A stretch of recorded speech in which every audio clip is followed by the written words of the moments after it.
इस कार्यक्रम में आपका स्वागत है।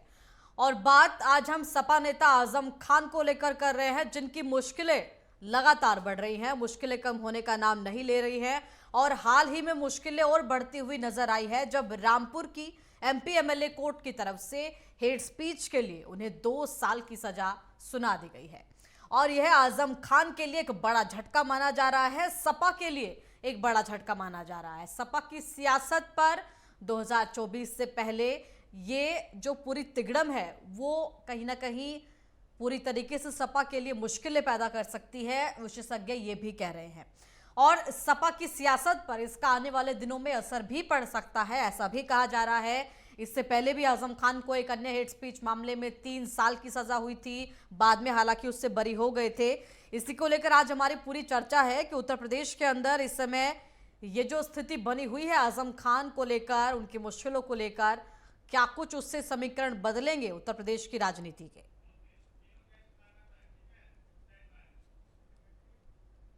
और चलिए चर्चा को प्रारंभ करते हैं। हमारे साथ हमारे खास मेहमान भी इस समय जुड़ गए हैं। अरविंद जय तिलक जी हमारे साथ है, वरिष्ठ पत्रकार है, स्वागत है सर आपका। कीर्ति निधि पांडे जी हमारे साथ है, प्रवक्ता है सपा के, आपका भी बेहद स्वागत है। गौरव मिश्रा जी हमारे साथ है, प्रवक्ता है बीजेपी के, आपका भी बेहद स्वागत है। और सबसे पहले शुरुआत कीर्ति निधि जी से करते हैं, क्योंकि साफ तौर पर देखिए नेता तो आप ही के हैं कीर्ति जी, और आजम खान की मुश्किलें लगातार बढ़ रही हैं। फिर से हेट स्पीच का ये मामला है 2019 का। क्या लगता है कि किस तरीके से जो एक रामपुर के अंदर पूरा गढ़ आजम खान का कहा जाता था, वहां पर उनका वर्चस्व कम होने से सपा का वर्चस्व भी कम होगा, इस बात को लेकर आप कितना सही मानते हैं?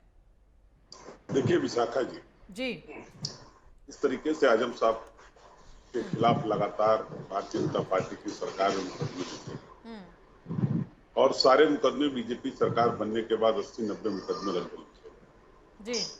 आजम साहब की विधानसभा की सदस्यता भी हेट स्पीच के मामले में सजा होने पर गई थी, लेकिन उस फैसले को पूरी तरीके से रद्द कर दिया गया। और हमें पूरा भरोसा है कि कल भी जो फैसला आया उस पर न्यायालय ने उनको जमानत दी थी, तो न्याय होगा, लेट लतीफ, लेकिन न्यायालय पे भरोसा और न्याय मिलेगा। 115 पेज का कल फैसला एमपी एमएलए कोर्ट से आया जी। जो वादी है विशाखा जी, वो एडीओ सहकारिता हैं मिस्टर अनिल कुमार चौहान, जिन्होंने मुकदमा दर्ज कराया जी।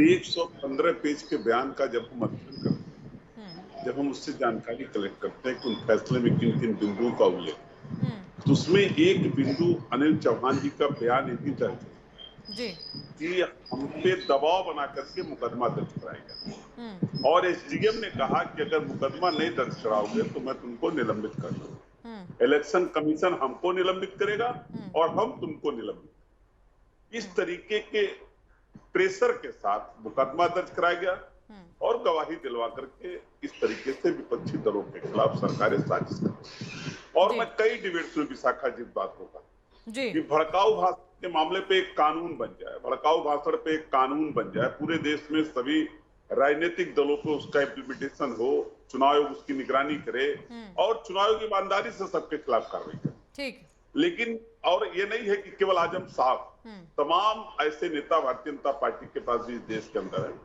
जो लगातार हिंदू मुस्लिम के बीच में नफरत दिखाई। फिर सर आपकी तरफ से सवाल क्यों नहीं उठाए जाते हैं? उनके विधायक कोर्ट में पहुंच जाते हैं, आपके नेताओं को सजा भी हो जा रही है, आपकी तरफ से जब वही राहुल गांधी वाला मामला फिर यहाँ पर आएगा कि जब आप सुनते हैं ये तमाम बयान, तो फिर आप क्यों नहीं पहुंचते हैं सर कोर्ट में? आपकी तरफ से भी तो संविधान और कानून, न्यायपालिका तो सर सबके लिए बराबर है। शाखा जी, मैं वही कह रहा था कि आजम साहब के खिलाफ मुकदमा किसने दर्ज कराया? किसी भारतीय जनता पार्टी के नेता ने नहीं दर्ज कराया। मैं तो कह रहा हूँ अनिल चौहान साहब ने बयान दिया कोर्ट में, एमपी एमएलए कोर्ट में कहा है जी, और वो फैसले में अंकित किया गया, लिखा गया फैसले में, 115 पेज के फैसले में एमपी एमएलए कोर्ट के जज ने लिखा है कि एसडीएम ने कहा कि अगर मुकदमा नहीं दर्ज कराओगे तो मैं तुमको निलंबित कर दूंगा, चुनाव आयोग हमको निलंबित करेगा, हम तुमको निलंबित कर देंगे। तो निलंबन से बचने के लिए उसका कारण भी तो बताया गया है सर उनकी तरफ से, उसका कारण बताया गया है कि मुख्यमंत्री से लगाकर प्रशासन पर सवाल उठाए गए, जिलाधिकारी को खरी खोटी सुनाई गई भरी जनसभा में, इसलिए उनकी तरफ से मुकदमा दर्ज कराया गया। कि अनिल चौहान का वो बयान काफी महत्वपूर्ण है, जिसमें उन्होंने कहा कि हमको निलंबन करने की धमकी दी गई, इसलिए मैंने मुकदमा दर्ज कराया। चलिए ठीक और बाकायदा अंकित है फैसले में।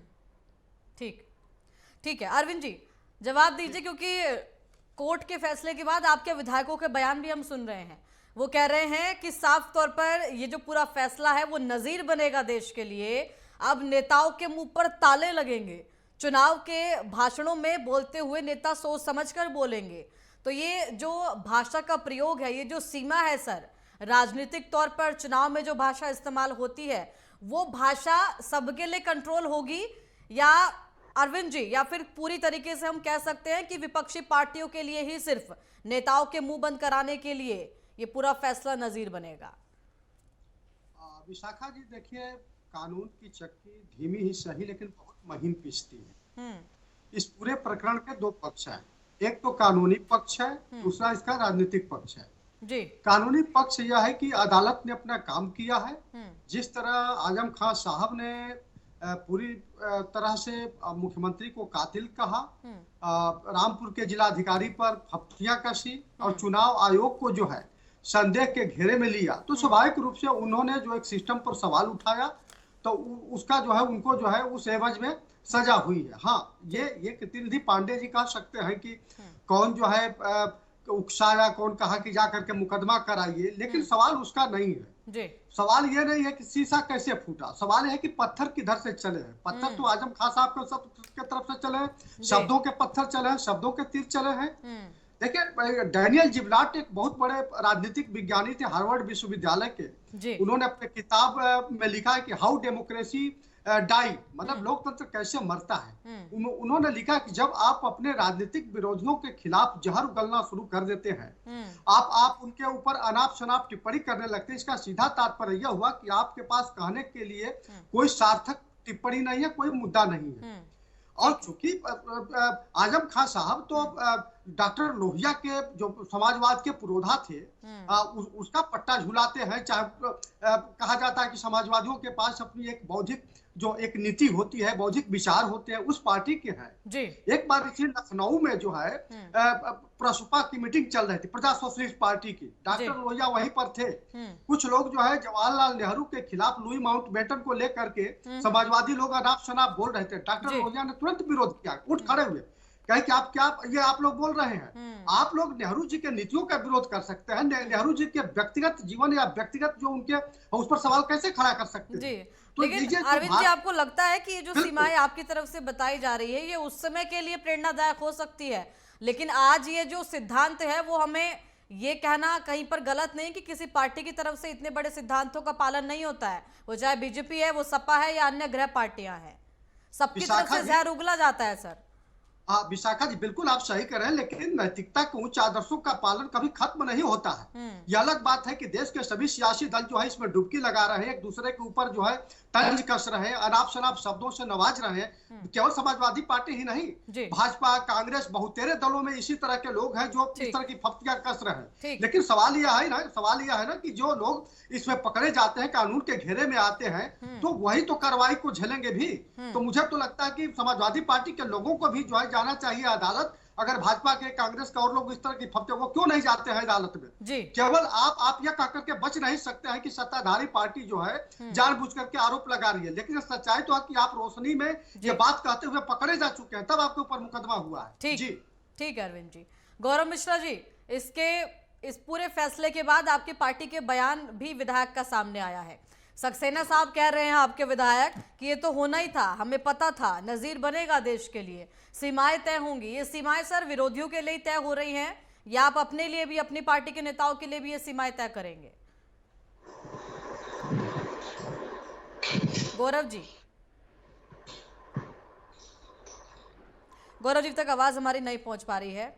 कीर्ति निधे जी, देखिए आपके पास लौटते हैं। जो स्थिति आप इस समय देख रहे हैं सर, आजम खान को लेकर आपने कहा है कि इससे पहले जो सजा मिली थी 3 साल की हेट स्पीच के मामले में, उसमें बरी कर दिया है, यानी कि सपा यहां पर भी उम्मीद कर रही है कि इस मामले में भी कुछ छूट और राहत मिल सकती है। लेकिन फिर भी नुकसान कितना हुआ है, क्योंकि देखिए सपा के एक बड़े चेहरे के तौर पर, अल्पसंख्यक के एक बड़े वोट बैंक के तौर पर आजम खान को जाना जाता है। देखिए विशाखा जी, जय तिलक जी बड़े पत्रकार हैं। इनकी कई बातों से मैं सहमत हूँ जी, लेकिन इसी देश के अंदर देश के माननीय प्रधानमंत्री जी ने कांग्रेस की पूर्व अध्यक्ष को क्या कहा जी, तो कांग्रेस की विधवा देश के माननीय प्रधानमंत्री जी ने बंगाल में क्या कहा जी, बहन को हम लोग बड़े सम्मान की दृष्टि से दीदी कहते हैं, उनके ऊपर तंज भरे लहजे में कहा दीदी ओ दीदी, ये तंज वाला लहजा। और लगातार इस तरीके के कई भाषण, क्या कोई प्रशासनिक अफसर, क्या कोई एसडीएम, एआरओ, डीएम उनके खिलाफ मुकदमा दर्ज कराया? साक्षी महाराज भारतीय जनता पार्टी में है जो लगातार नफरती भाषण करते रहे, क्या उनके खिलाफ कभी मुकदमा दर्ज कराया प्रशासन ने?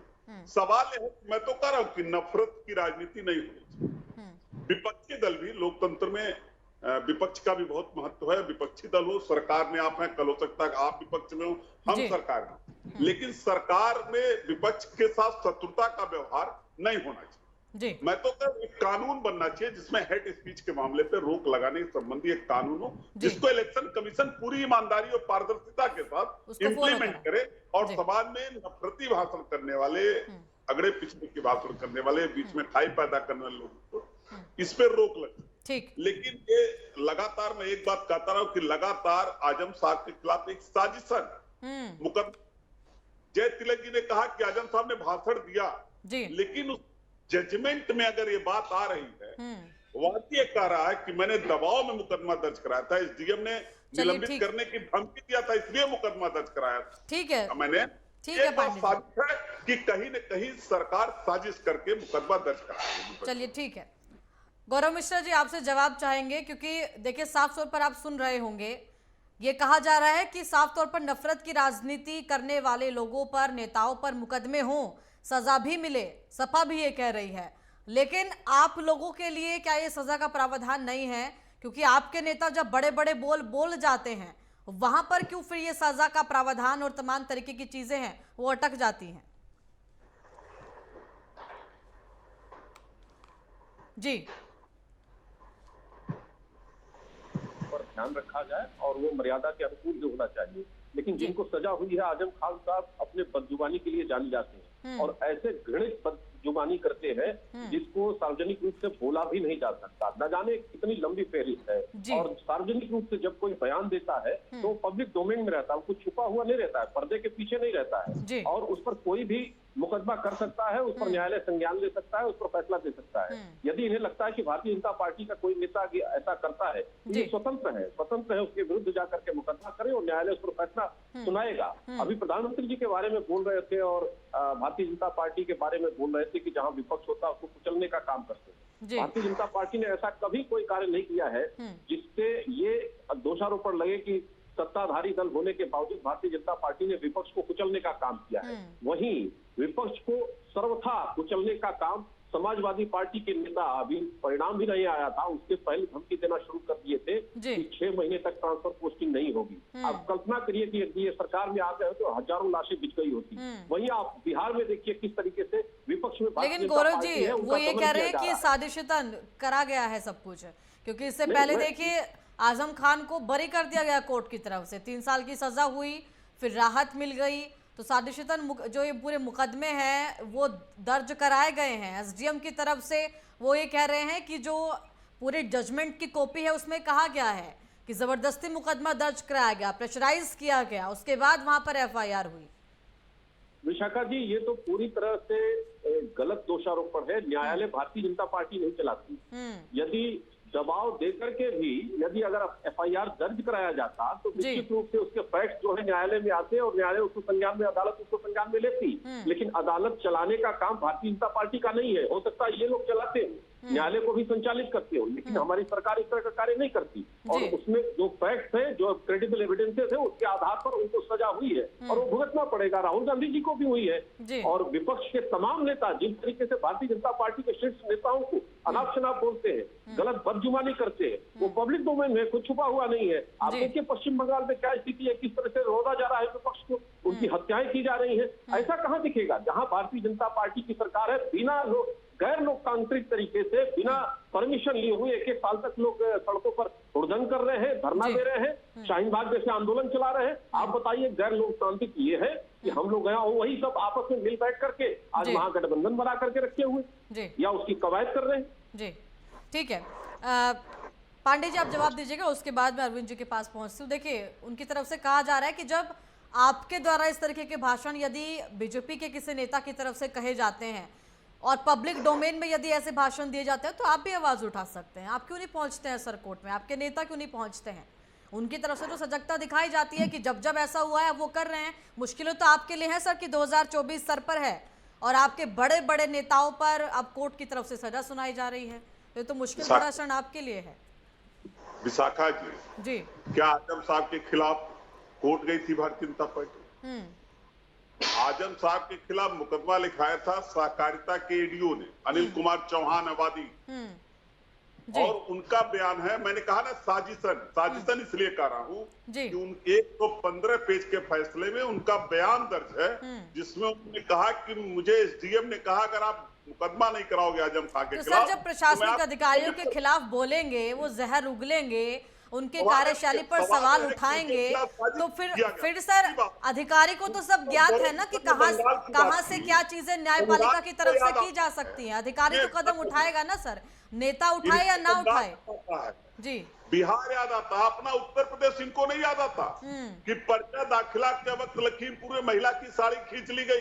तो आपको याद क्यों नहीं आता सर? सवाल ये है आप लोग क्यों नहीं पहुंचते हैं? कांग्रेस की तरफ से यही कहा जाता है कि पर्चा नहीं भर पाए सर।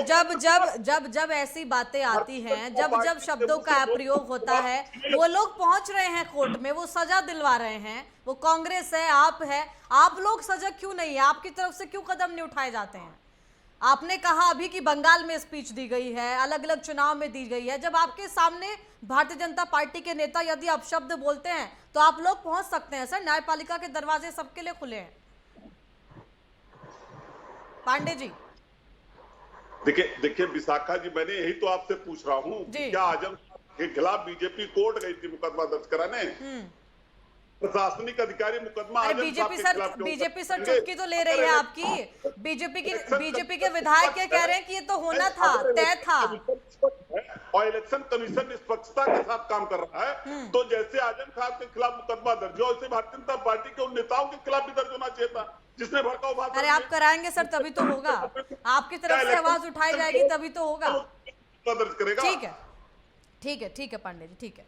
अरविंद जी देखिए, साफ तौर पर यह कहा जा रहा है, देश में हम देखते भी हैं, ये आप सपा बीजेपी अलग अलग पार्टियों की बात छोड़ दीजिए, जब जब चुनाव होते हैं, जब जब वोट बैंक के हिसाब से, जब जब अपनी अपनी पार्टी की विचारधारा के हिसाब से खूब भड़काऊ भाषण भी दिए जाते हैं, शब्दों का प्रयोग भी किया जाता है बिना सीमा देखे, बिना अपने दायरे तय किए हुए। आपको नहीं लगता कि सर एक हेल्दी लोकतंत्र के लिए, एक स्वस्थ लोकतंत्र के लिए देश में एक ऐसे कानून की जरूरत है कि नेताओं की जुबान की जो सीमा है वो भी तय हो?